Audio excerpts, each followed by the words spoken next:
बिथाङा सानसे समाव बुंबावदोंसो गावनि केदारखौनो आलो गेसाव जुदि गावनि केदारखौनो बिथाङा सनमान होनो रोङा समाजखौ मा दैदेनगोन बिथाङा नामा 36 इयार्स 37 इयार्स 35 इयार्स आं एनडिएफबि जानानै आङो हारिनि थाखाय बावसोमदों होनना बिथाङा बुंनो हागोन नामा जों दिनै बे प्रेस मिटनि गेजेरजों जिखिनि मैया जोंनि मानगोनां इएम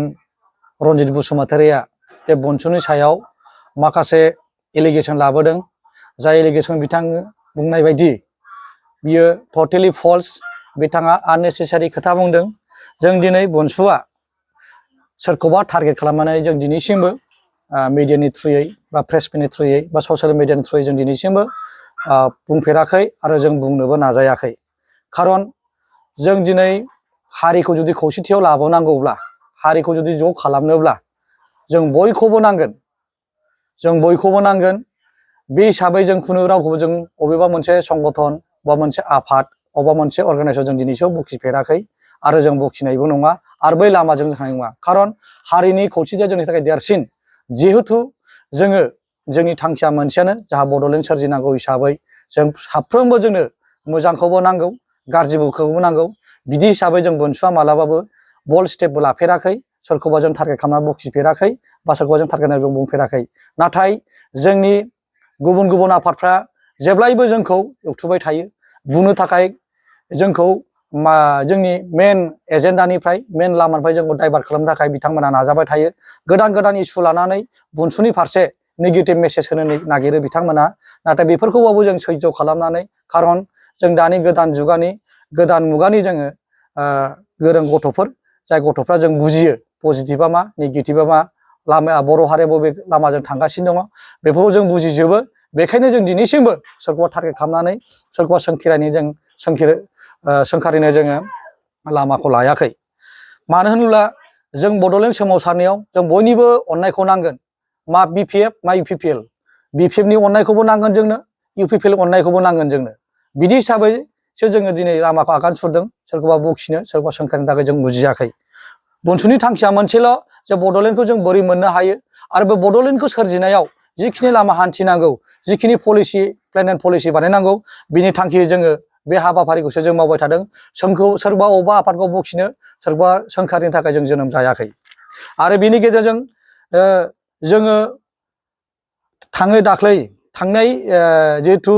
फ्राइडे नाइटनि जिथु घटना 9 थारिखनि जिथु घटना बे घटनानि सायाव जों डिसि अफिसाव जोङो माखासे मेम'रेन्डाम होदों डिसि सारनिसिम जोङो डिमान्ड बिदों जे जोङो बे इनसिडेन्टनि सायाव जों माखासे जोंनो क्लेरिफिकेसन नांगौ बे गावनाय सिलाया बे सिलाइखौ सोर होखो बा नोङो बोरै गावनो मोनखो बोरै मोनसे एनजिअ आफादा बोरै सिलाइ गावनो मोनो बोरैहाय सासे दाय गैयै सुबुं मानसिखौ बोरै एटाक खालामनो मोनो बेखौसो जोङो सिबिआइ इनकुवारि बिदों सोरखौबा जों टारगेट खालामनानै जों बुङाखै नाथाय जोंनि मानगोनां रनजित बसुमतारि बिथाङा फेरेंगिया जिबायदि बनसुनि सायाव एलिगेसन लाबोदों बिथांनि बुंनाया एकदम बेसलेस बिथाङा सासे गोरों गोरा जानानै बिथाङा जुदि गोरोंमोनब्ला बिथाङा सासे समाजनि सासे दैदेनगिरिब्ला बिथाङा बेबायदि राव बुंनो नाङा बनसुनि सायावसो बिथाङा सोंखारिनो बा बनसुखौ दाय होनो बिथाङा खुनु मोन्थाय गैया बनसुआ सोंदोंसो दिनै दा बिथाङा जुदि गुलि गावदोंब्ला बोरै गावनो मोनखो बिथाङा फिननायसो होनांगौमोन बिथांनि एनजिअआ बोरै दिनै दाय गैयै सुबुंखौ बोरै गावनो मोनखो बेखौसो बिथाङा फिननाय होनांगौ बे फिननायखौ होआल'सेनो बिथाङा आलदा मेटार आलदा चेप्टार दाननानै ससाइटिनि गेजेराव सुबुं समाजनि गेजेराव गुबुंले बारहावाखौ लाबोनो थाखाय बिथांमोना नाजागासिनो दङ जों बेखौनो खावलायगोन बिथांखौ बारा बेबायदि नेगेटिभ मेसेज होनो नाङा ससाइटिखौ बेबायदि गुबुंले लामायाव लांनो नाङा बिथाङा सासे गोरोङोब्ला जुदि समाज सिबियारि बिथांमोनब्ला बिथाङा मा बुंनो नागिरदों जे दिनै एनडिएफबिआ 35 बा 36 इयार मुभमेन्ट खालामबाय बर' हारिनि थाखाय सेक्रिफाइस खालामबाय बिथाङा एनडिएफबिनि क्रेडिटखौ लानो लुबैदों नामा बिथाङा सासे बेंटल कलेजनि सासे लेक्सारारसो हिस्ट्रि डिपार्टमेन्टनि बिथाङा सासे लेक्सारारसो बेंटल कलेजनि बिथाङा गावनि साख्रि जायैयावसो बिथाङा एनडिएफबिआव हाबैदों मालाबा बिथाङा सेक्रिफाइस खालामखो जाथिनि थाखाय बिथाङा बुंनो हागोन नामा 36 इयार्स 37 इयार्स 35 इयार्स आं एनडिएफबि जानानै आङो हारिनि थाखाय बावसोमदों होनना बिथाङा बुंनो हागोन नामा बिथाङा गावनि साख्रि जायैनि थाखायसो बिथाङा एनडिएफबिआव हाबदों बिथाङा माखौ बुंनो नागिरदों बिथाङा गावखौनो बिराद हारि सिबिसुला हारि अनसुला बिथाङा बुंनो नागिरदों नामा जोंबो मिथिगौ बिथाङा सासे नोङो एकदम साननो हनो रोङै बायदिसो मोनदों जों बिथांखौ बिथांना केपासिटिखौ बिथांनि केपाबिलिटि थिंकिं जिथु केपाबिलिटि जितु एनालिटिकेल केपाबिलिटि फिलसफिकेल केपाबिलिटि बिथांनाव गैयै बायदिसो मोनदों जों बिथांखौ बिथाङा बोरै बिदि बुंनो हायो बिथाङा सानसे समाव बुंबावदोंसो गावनि केदारखौनो आलु गेसाव जुदि गावनि केदारखौनो बिथाङा सनमान होनो रोङा समाजखौ मा दैदेनगोन बिथाङा गावनि केदार जाय गावनि थाखायनो गावनि जेरै थोनो बेबायदि खामानि मावो बेबायदि मानसिया बोरै नोङो समाज सिबियारि जानो हागौ दुखुनांथाव बिथाङा बेबायदि बाथ्रा बुंनाया गावनि केदारखौनो आलो गेसाव बुङो अबा आफादखौनो बिथाङा सोंखारियो बिराद दुखुनांथाव बिथाङा बेबायदि बोरै समाज सिबियारि जानो हागौ रायजो राजाफ्रा बोरै बिथांखौ सायख'खो जों बेखौसो सानगासिनो दं दा बिथांनि बेबायदि बुंनाय रावा बेसलेस बिथांनि सायाव जोङो डिफेमेशन केसबो होनो हायो बिथांखौ नाथाय जों बेबायदि एथ'ग्राब नेहाद आखुनि मानसि नङा जों एसेबां थौले गोसोनि मानसि नङा जों दिनै जुद्ध नांदों गावजों गाव जों बुलायनो होनाय जों जोनोम जायाखै बनसुआ दिनै गावजों गाव बुलायनो सोंखारिना जोनोम जायाखै जोङो पलिसि मेकिं बोरै खामानिखौ मावनांगौ टेकनिकेलि बोरै आवगायलांनांगौ गुबुन हारिजों बोरै जुजिनांगौ बेखौसो जों दिनै सानगासिनो दङ बिथाङा पलिटिकेल डिपार्टमेन्टआव हाबनाय लोगो लोगो जाहा था बुंबानो जानाय नङा फ्रिडम अफ स्पिच दं होननानै फ्रिडम अफ एक्सप्रेसन दं होननानै बेबायदि जानला मोनला खोथाखौ बाहायोब्ला बिथाङा बहुत भुल जागोन आरो ससाइटिनि गेजेराव बिथाङा गाज्रि नोजोरजों बयजोंबो नायजागोन बिथाङा स' आं बिथांखौ खावलायगोन बिथाङा आननेसेसारि खोथाखौ बुंनो नाङा आरो बेबायदि वार्ड जाय नेगेटिभ वार्ड बिथाङा बिराद गाज्रि नेगेटिभ वार्ड बाहायदों जे बिथांनि लिडारनि खुगानिफ्राय बेबायदि ओंखारा दिनैसिमबो नोङो बिथां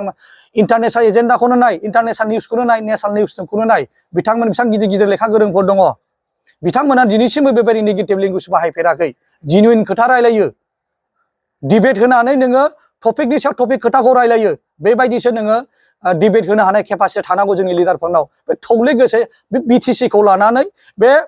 थाइखा जराखौ लानानै बे सान्थिफोरखौ लानानै बे काजलगावखौ लानानै पलिटिक्स गेलेबा जागोन नामा बिथांमोना जुदि दम दङब्ला नेसनेल लेभेलसिम फै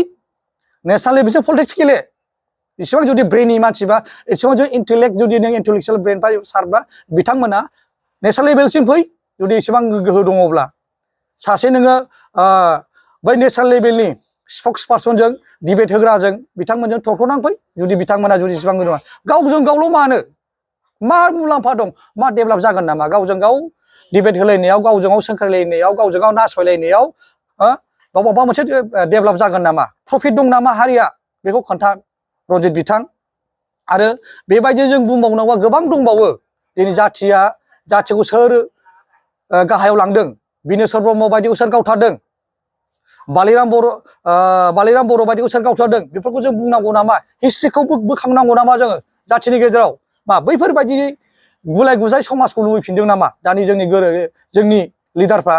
जों गोदान जोलै जानानै जोङो गोग्गो समाजखौ लुबैदों नोंथांमोननि जिखिनि आदर्श नीति बेखौ जोङो मानिनानै दिनै जों एनालाइज खालामदों गोदोनि जिखिनि मिस्टेक जाबाय ब्लान्डार मिस्टेक जाबाय बेबायदि ब्लान्डार मिस्टेक जायाल'सेनो फिन खेबसे जोङो बोरै सोमावसारनानै जों जोंनि रायजोखौ बोरै जों मोनफिननो हायो बेनि थाखायसो जों प्लान एन्ड पलिसिखौ लागासिनो दङ